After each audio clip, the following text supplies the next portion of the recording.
Assalamualaikum warahmatullahi wabarakatuh. Salam dan bahagia untuk kita semua. Semoga kalian yang menonton video ini sehat dan diberikan rezeki yang berlimpah. Amin.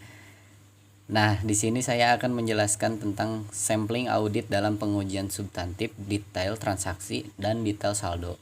Nah, saya di sini bukan sendiri, tapi dengan anggota kelompok saya, yaitu atau rekan saya. Ada Esther Kewakeleb, NIM 121, Yosina Oktaviani Pitna 157, Lilis Agustin 135, dan saya sendiri Egi Nur Paiji 150. Selanjutnya ada Rehan Nur Setiawan 142, dan yang terakhir ada Kurniawan Sowakil yang NIM 2019 017 128. Oke. Tanpa basa-basi kita lanjut ke materinya aja ya. Nah, di sini terlihat ada definisi sampling audit. Jadi sampling audit itu adalah penerapan prosedur pengauditan atas unsur-unsur dalam suatu populasi kurang dari 100% seperti saldo rekening atau kelompok transaksi dengan tujuan untuk mengevaluasi sejumlah karakteristik populasi. Sampling audit dalam pengujian substantif dipengaruhi baik oleh resiko sampling maupun risiko non-sampling. Resiko non-sampling yang berkaitan dengan pengujian substantif adalah: yang pertama, risiko keliru menolak atau incorrect rejection. Risiko keliru menolak berarti keliru menolak populasi yang seharusnya diterima. Dalam audit, keliru menolak berarti keliru salah menyatakan informasi yang diaudit mengandung salah saji materi sehingga tidak layak dipercaya, padahal sebenarnya tidak mengandung kesalahan material. Yang kedua, risiko keliru menerima atau incorrect acceptance. Risiko keliru menerima berarti keliru menerima populasi yang seharusnya ditolak. Dalam audit, keliru menerima berarti keliru atau salah menyatakan informasi yang diaudit layak dipercaya, padahal sebenarnya mengandung kesalahan material. Yang berikutnya, pendekatan sampling statistik. Terdapat dua pendekatan sampling statistik yang bisa digunakan oleh auditor dalam pengujian substantif. Yang pertama, sampling probabilitas proporsional dengan ukuran. Yang kedua, sampling variabel klasik. Perbedaan pokok antara kedua pendekatan di atas adalah bahwa sampling PPU didasarkan pada teori sampling atribut, sedangkan sampling variabel klasik didasarkan pada teori distribusi normal. Kemudian selanjutnya yaitu sampling probabilitas proporsional dengan ukuran atau PPU. Sampling PPU adalah suatu pendekatan yang menggunakan teori sampling atribut untuk menyatakan kesimpulan dalam jumlah rupiah, bukan sebagai tingkat deviasi. Jenis sampling ini bisa digunakan dalam pengujian substantif terhadap transaksi dan saldo-saldo. Model sampling ini terutama diterapkan dalam pengujian transaksi dan saldo yang salah saji terlalu tinggi, terutama akan berguna dalam pengujian seperti: yang pertama, piutang apabila pengkreditan yang tidak dikerjakan terhadap rekening debitur tidak signifikan. Yang kedua, investasi dalam surat berharga. Yang ketiga, pengujian harga persediaan apabila diperkirakan hanya terdapat sedikit selisih.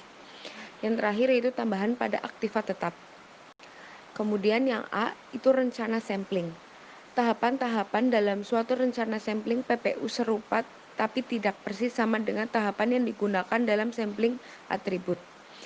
Tahapan tersebut adalah: yang pertama, menetapkan tujuan rencana. Yang kedua, merumuskan populasi dan unit sampling. Yang ketiga, menentukan ukuran sampel.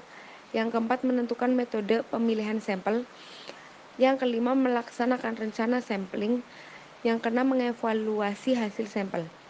Kemudian yang B, yaitu menetapkan tujuan rencana sampling, yaitu untuk mendapatkan bukti bahwa saldo rekening menurut catatan tidak salah saji secara material. Asersi-asersi laporan keuangan yang dibuktikan sampel bergantung kepada prosedur yang diterapkan untuk unsur sampel yang bersangkutan.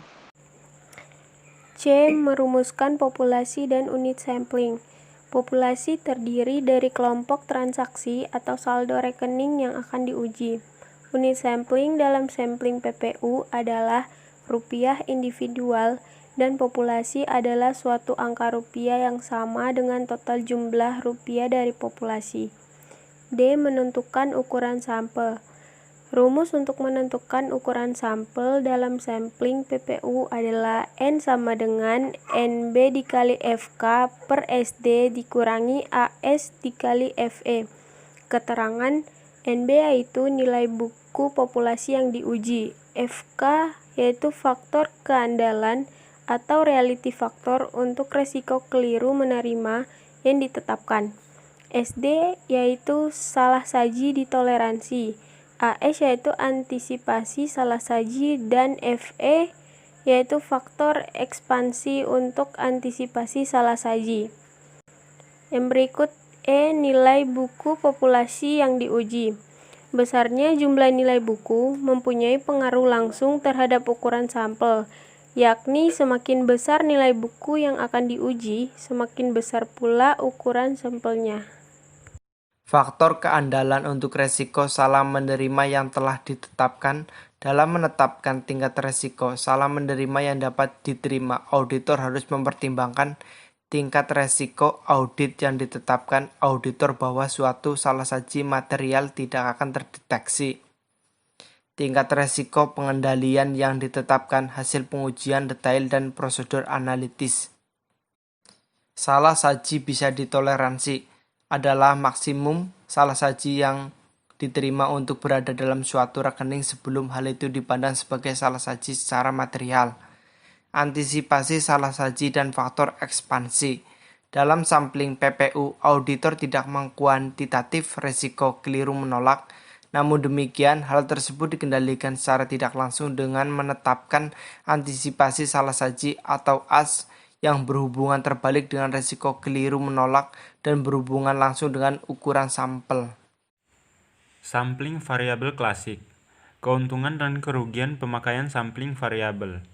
Nah, keuntungan yang pokok adalah yang pertama, jika diperlukan, sampel mudah diperluas bila dibandingkan dengan sampling PPU. Yang kedua, saldo nol dan saldo biasa tidak memerlukan rancangan khusus. Nah, yang ketiga ini, apabila terdapat perbedaan besar antara nilai audit dengan nilai buku, tujuan auditor akan dapat terpenuhi dengan ukuran sampel yang kecil dibandingkan dengan sampling PPU. Nah, kerugian yang pokok adalah yang pertama, sampling variabel klasik lebih kompleks daripada sampling PPU. Umumnya auditor membutuhkan bantuan komputer untuk merancang sampel yang efisien dan mengevaluasi hasil sampel. Yang kedua, untuk menentukan ukuran sampel, auditor harus memiliki estimasi atas standar deviasi dari berbagai karakteristik dalam populasi. Sampling non-statistik dalam pengujian substantif. Menentukan ukuran sampel. Nah, dalam menentukan ukuran sampel, pertimbangan yang cermat sangat diperlukan dalam perancangan sampel agar dicapai sampel yang efisien dan efektif. Evaluasi hasil sampel. Ada dua metode yang lazim digunakan untuk memproyeksi salah saji dalam sampling non-statistik. Metode yang pertama, membagi jumlah total rupiah salah saji dalam sampel dengan bagian dari total rupiah dalam populasi yang termasuk dalam sampel. Yang kedua, mengalihkan rata-rata selisih antara nilai audit dengan nilai buku dari unsur-unsur sampel dengan jumlah unit dalam populasi. Oke, sampai di sini saja penjelasan dari kelompok kami tentang sampling audit dalam pengujian substantif, detail, transaksi, dan detail saldo. Semoga bermanfaat bagi teman-teman semua. Kurang dan lebih kami mohon maaf. Wassalamualaikum warahmatullahi wabarakatuh.